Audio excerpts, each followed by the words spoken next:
Okay,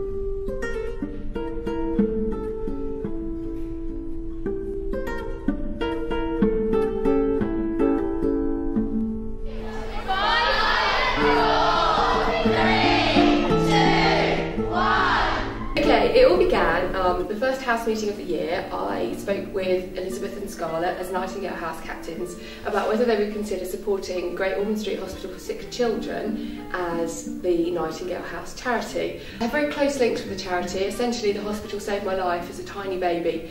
I was extremely unwell with a rare bowel condition. The hospital that I was in was unable to perform the treatment and the neonatal surgery that I required. My parents moved me from that hospital to Great Ormond Street Hospital overnight across London themselves.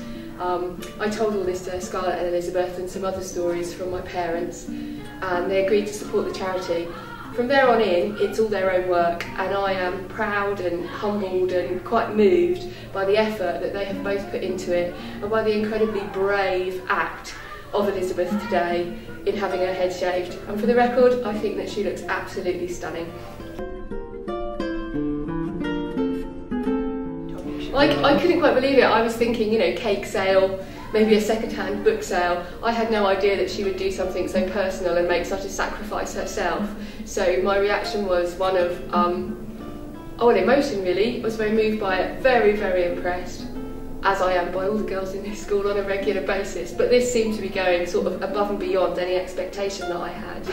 I know she's been in touch with the hospital herself. The amount of money she's raised, again, is exceeding my expectations.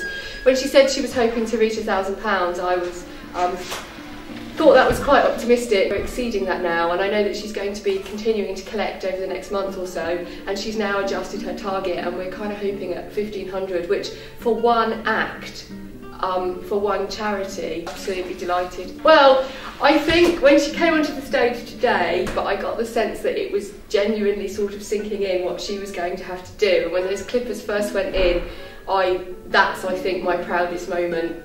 As her head was being shaved, it was clear to me how beautiful she was going to look, and how striking the look would be for her. But of course, none of that was a guarantee. And from her face as it was being done, I think it was really sinking in, oh my gosh, I'm really doing this. I don't think anybody realised quite how much hair Elizabeth actually had, and it was so thick and so much of it that came off. Elizabeth and Scarlett will continue to collect as a result of her head shaving, and then when the girls come back from the Christmas holiday, obviously the Year 11s has their mocks, but I am hoping that Scarlett and Elizabeth and the vice captains will get together and we will look at how Nightingale House can further support and raise money for Great Ormond Street Hospital. Possibly a visit to take down some of the money we've raised.